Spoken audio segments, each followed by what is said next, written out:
Welcome back, ladies and gentlemen, with our live coverage of the G20. Bob Chapman, for the next 30 minutes, is going to be joining us, maybe a little bit longer, the international forecasters. We break down the economic side of what's happening with the New World Order. But before we go to Bob Chapman, Jason Bermas in the protest, more than 2,000 people marching to the convention center from Pitt, from the university. They have been using sound cannons yesterday, video after video of them attacking young women, sound cannoning 9-year-old, 10-year-old boys in their front yards, bizarre videos of armored vehicles with sound cannons. There's got to be dozens and dozens of these units. We've got videos of 5 or 6 sound cannons together at one intersection firing at people that actually can damage the middle ear. It bypasses the eardrums, goes right to the bones in your ear, vibrating them violently. Very, very painful. Sounds like something out of a science fiction movie. These are used in Iraq. Military police are getting out of cars, running up and snatching and grabbing people and cramming them into police cars.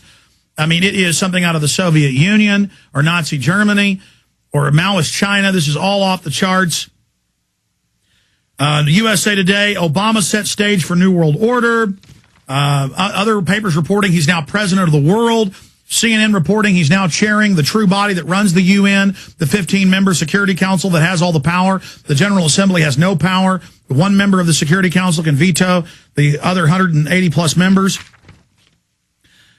All of this is happening. They're openly announcing to get rid of the dollar, a new global currency, which will just be cashless, and the private banks, this new bank of the world, will be the world government. They're now admitting that.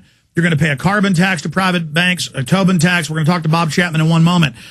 Jason Bermas, Infowars reporter, you'll be back live Sunday, 6 to 9 here with your own show, giving your own firsthand account. We'll have incredible video, never before seen, of stuff from rooftops, of Luke Radowski bullhorning them as they hit him with sound cannons, people fleeing, just off the charts.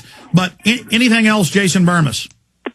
Not really, Alex. I just had a group of the riot police pass me with a couple of dogs. They seem to be now in a formation following protesters down. I really can't see that far ahead of me whether or not they're going to be warding off the streets. We are approaching the city. I'd say we're probably 1, maybe 2 miles away from the downtown area. Again, the downtown area has been nothing but restricted access. They have not let protesters in. I'm waiting to see, just along with the rest of us, what's going to happen when we get down there. Well, I'll tell you right now, these police officers are guarding the private bankers that are openly stealing them blind, $23.7 trillion stolen in the last 10 months. They are openly aiding and abetting treason, and they're destroying their own future, so they're going to punish themselves. The videos we've seen, Bermas, of them beating young women for no reason, hitting small children in neighborhoods. And you said you saw this yesterday. Jason Douglas confirmed, we need to get a headline up, that he saw them rolling through neighborhoods, hitting people on their front porches, announcing no one's even allowed outside their homes. They don't care what your business is. Not even one person now can walk.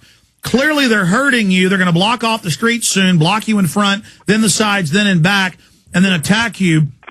Get out. As soon as you see them starting to close the net, get out so you can shoot video from the outside. Jason Bermas, great job. We salute your courage. All right, thank you, Alex. I'll call in later with a report if I have anything. Absolutely, yeah. You know, I've been to more than 20 of these events over the years and filmed similar things happening, but never seen them use the sound cannons. I saw them having them in New York and other places and running mopeds and horses into people and tear gassing and rubber bulleting and arresting innocent people and provocateurs. And I've had the military pull guns on us once in San Antonio, but I have never seen something of this magnitude going on. Let's go to Bob Chapman, former stockbroker, former gold broker. At one time ran the biggest private newsletter out there, came back out of retirement with the International Forecaster, also worked in military intelligence. Always great to have him on with us. We were off last Friday, so we skipped our meeting with him, but it's good to have him here. Bob, quite a momentous occasion. They're openly announcing Obama as president of the world, openly announcing he's the head of the UN Security Council, the real power position in the UN, the chairmanship, openly announcing world government and an end to the dollar. This is amazing. Well, Well, it was expected. We didn't know when, but it was expected, and it's happening. It's still going to take them a long time to try to implement this. They're going to get all kinds of heat from the American public and the public of other countries as well. And I think their pronouncements regarding cutting back on the amount of money and credit and the amount of money being issued by central banks to keep banks within their systems functioning, all of that is a smokescreen. They cannot cut back. If they cut back, the whole system collapses. Now, it all depends on when they want to collapse the system, too. But I figure they'll try to keep it going for about 1.5 to 2 more years, and then I think they're going to pull the plug. And that what I mean by that is they'll stop inundating the world economy with money and credit and shut it down. It will go into a deflationary depression. They'll probably accompany it by biological warfare against everybody in the world.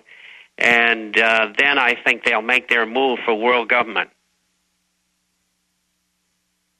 Continue, Bob. I think that this meeting is really a facade for something more important that they've got planned down the road. They really didn't go deeply into anything except each country auditing one another to make sure that they weren't getting themselves into any further financial trouble. And that would be overlooked by the IMF. And that's a new development. They also want world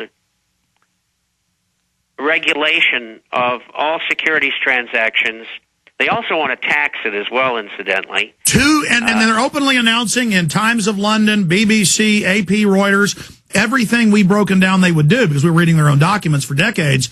It's no surprise, but for the public it is, who was denying what we were saying, that the very same private banks that created the derivatives bubble are now going to be the world regulators, and it's going to be a private bank of the world that we pay our taxes to, and then the UN just serves as their military enforcer along with NATO and the United States. And Obama said in speeches, America must serve the New World Order. And the media is praising him, saying, oh, he admits America isn't powerful anymore. I mean, this is unbelievable treason, Bob. And to see him chair the UN Security Council, something no president would do before on the rotating council because it's unconstitutional, Article 1, Section 9. Speak to that. Well, you're absolutely right.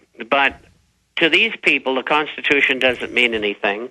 They are the ultimate law. They are, they do what they want to do. And they're going to continue to do that as long as we let them. And that's why your program and programs like it and the publications such as The Forecaster is so important. And believe me, we discussed this before. We are reaching the public. They are waking up. And the military knows exactly what's going on at all of the medium to lower levels. They know what the government's pulling, what they're doing. I have them on every week on one of the programs, and the information that comes in is incredible. In fact, we just got a heads up on, and I don't know if you've heard about this, but there were 3 ships which were out of San Diego, and one of them, I guess, off the coast of Spain. Yeah, it's in the Associated Press. Right. But I've got the information from some of the wives of these people. And so it'll be in tomorrow's issue as to the fact that 2 of the senior officers in one of the ships died with this experiment that they pulled using American military people as guinea pigs. Wait, are you saying Project Shad or something similar has been reignited? Yes. In fact, I will send you a copy of what I'm putting out as soon as we get off the program. I just sent a piece to Bill Deagle, who had requested I send it to him when I get the information. And I'll give it to you as soon as I get off the air. I can't do it at this very moment. Is it okay if we link to it at that point, or you want us to wait till tomorrow? No, you do anything you want. All right. This is public information. Okay, good. We'll get it up. Now, I just want to be sure, Bob. A separate issue. Then I'm going to talk about the police state going on in the G20, the suspension of the First Amendment publicly by the police, literally hitting children with sound cannons on video, in photos. I wanted to bring this up to you. Classic MO, like we've seen in all the other cases, of where they provocateur some mentally ill person, or it's an informant patsy they set up. They admit in Dallas and in Illinois, they wanted to bomb a 60-story skyscraper in Dallas, where I'm from, the big pyramid building. They wanted to bomb a federal building in Illinois. And in each case, it says the feds made a bomb where the person's commander, they thought their al-Qaeda commander, gave it to them to go carry it out.